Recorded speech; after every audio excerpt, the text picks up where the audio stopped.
ലോക്സഭാ തെരഞ്ഞെടുപ്പിന് തൊട്ടുമുമ്പ് ഇലക്ട്രൽ ബോണ്ടിങ്ങിൽ കിട്ടിയ തിരിച്ചടി ബി.ജെ.പിക്ക് താങ്ങാവുന്നതിലും അപ്പുറമാണ്.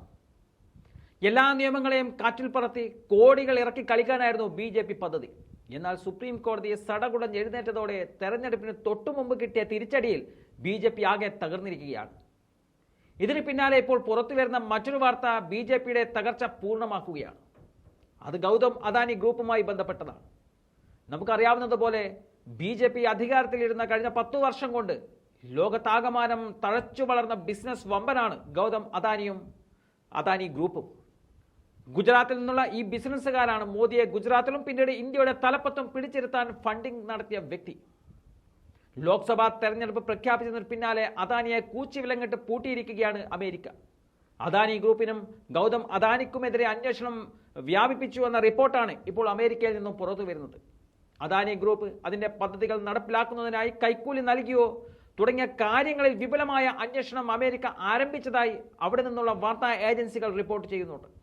ഇന്ത്യയിൽ ഒരു ഊർജ്ജ പദ്ധതിക്ക് അനുകൂലമായി പ്രവർത്തിക്കാൻ ഉദ്യോഗസ്ഥർക്ക് കൈക്കൂലി നൽകിയതിൽ അദാനി ഗ്രൂപ്പുമായി ബന്ധമുള്ള ഗൗതം അദാനി അടക്കമുള്ളവർ ഉൾപ്പെട്ടിട്ടുണ്ടോ എന്ന കാര്യം പ്രോസിക്യൂട്ടർമാർ വിശദമായി അന്വേഷിക്കുന്നുണ്ട് എന്നതാണ് ഈ വിഷയത്തെക്കുറിച്ച് നേരിട്ടറിവുള്ള കേന്ദ്രങ്ങൾ മാധ്യമങ്ങളെ അറിയിച്ചിട്ടുള്ളത്.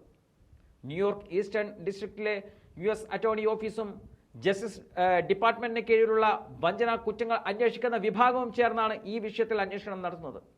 അദാനി ഗ്രൂപ്പിന് പുറമെ മറ്റൊരു ഇന്ത്യൻ കമ്പനിയായ അസ്യൂർ പവർ ഗ്ലോബലിനെതിരെയും അന്വേഷണം നടക്കുന്നുണ്ടെന്നും പറയുന്നുണ്ട്. അതേസമയം ഇത്തരമൊരു അന്വേഷണം കമ്പനിക്കും ചെയർമാനുമെതിരെ നടക്കുന്നുണ്ട് എന്നതുമായി ബന്ധപ്പെട്ട് തങ്ങൾക്ക് യാതൊരു വിവരവും ഇല്ല എന്നതാണ് അദാനി ഗ്രൂപ്പ് പ്രതികരിക്കുന്നത്. ഈ വിഷയത്തിൽ Adani group, Azure power, US നീതിന്യായ വകുപ്പ് എന്നിവരെ വാർത്താ ഏജൻസിയായ റോയിട്ടേഴ്സ് ബന്ധപ്പെട്ടെങ്കിലും ആരും പ്രതികരിക്കാൻ തയ്യാറായിട്ടില്ലെന്നും റിപ്പോർട്ടുകളിൽ പറയുന്നുണ്ട്. US അറ്റോർണി ഓഫീസിനെയും പ്രതികരണത്തിനായി ബന്ധപ്പെടാൻ സാധിച്ചിട്ടില്ല എന്നതാണ് റോയിട്ടേഴ്സ് പറയുന്നത്. അദാനി ഗ്രൂപ്പിനെതിരെ 2023 ജനുവരിയിൽ ന്യൂയോർക്ക് ആസ്ഥാനമായുള്ള ഹിൻഡൻബർഗ് ഓഹരി തട്ടിപ്പ് സംബന്ധിച്ച ആരോപണങ്ങൾ ഉയർന്നിരുന്നു. ആരോപണങ്ങൾ ശരിവെക്കുന്ന പുതിയ തെളിവുകളാണ് OCCRP പുറത്തു കൊണ്ടുവന്നിരിക്കുന്നത്. ഓഹരി തട്ടിപ്പ്, നികുതി വെട്ടിപ്പ്, അനധികൃതമായ രീതികളിലൂടെ ഭരണകൂടത്തിന്റെ പിന്തുണ നേടിയെടുക്കൽ തുടങ്ങിയ ആരോപണങ്ങളായിരുന്നു ഗ്രൂപ്പിനെതിരെ റിപ്പോർട്ട് ചെയ്യപ്പെട്ടത്. എന്നാൽ ഈ ആരോപണങ്ങളെല്ലാം അദാനി ഗ്രൂപ്പ് നിഷേധിക്കുകയാണ്. ഹിൻഡൻബർഗ് റിപ്പോർട്ടിന് പിന്നാലെ അദാനി ഗ്രൂപ്പിനെതിരെ സെബി അന്വേഷണം ആരംഭിച്ചിരുന്നു.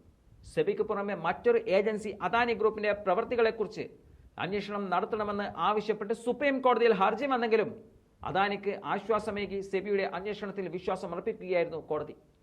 ഏതായാലും അദാനിക്കെതിരെയുള്ള ആരോപണങ്ങളിൽ കഴമ്പുണ്ടെന്ന് തെളിഞ്ഞാൽ കടുത്ത നടപടികളിലേക്ക് അമേരിക്ക കടക്കും.